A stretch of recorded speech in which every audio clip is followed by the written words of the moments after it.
Cowboys. The golden age of the American cowboy was short lived.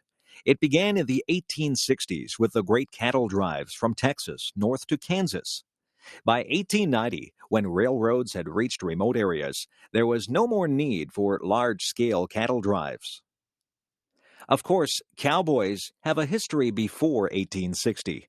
In fact, there were Mexican cowboys long before that. The Spanish conqueror of Mexico, Hernan Cortes, brought cattle with him in 1521. Cortes also branded his cattle with a three-cross design. The Spanish sharp-horned cattle roamed the deserts and prairies freely. Eventually, they found their way to Texas. American settlers in Texas interbred their animals with the Spanish breed. The Texas Longhorn cow was the result. It was famous for its bad temper and aggressiveness. The longhorn was a dangerous animal, with each of its horns measuring up to 3½ feet long. After the American Civil War ended in 1865, disbanded soldiers who were former black slaves and young men seeking adventure headed west. At that time, there were about 5 million cattle in Texas.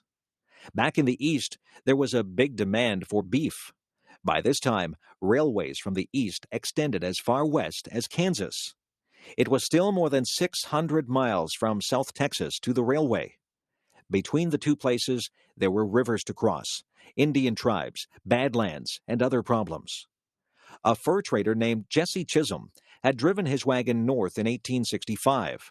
Cowboys and cattle followed the Chisholm Trail north to Abilene, Kansas. This cattle trail became the most famous route for driving cattle until it was barred with barbed wire in 1884. In 1867, cattle dealer Joseph G. McCoy built pens for 3,000 cattle in the little town of Abilene. Soon, Abilene was the most dangerous town in America. After the long cattle drive, cowboys who had just been paid went wild. Sheriff Wild Bill Hickok tamed Abilene in 1871 by forcing cowboys to turn over their guns when they arrived in town. Other towns replaced Abilene as the wildest town in the West: Newton, Wichita, Ellsworth, and Dodge City.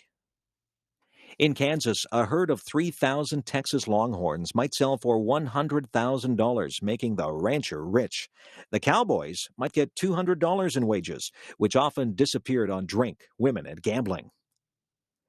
Getting cattle to Kansas was far from easy.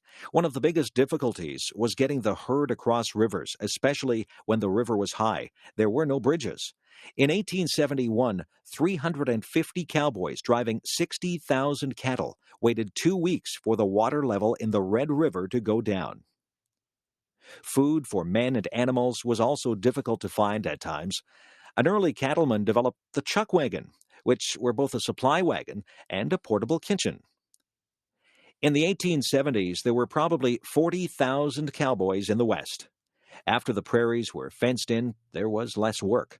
Large ranches still employ cowboys to round up the cattle for branding or for sale.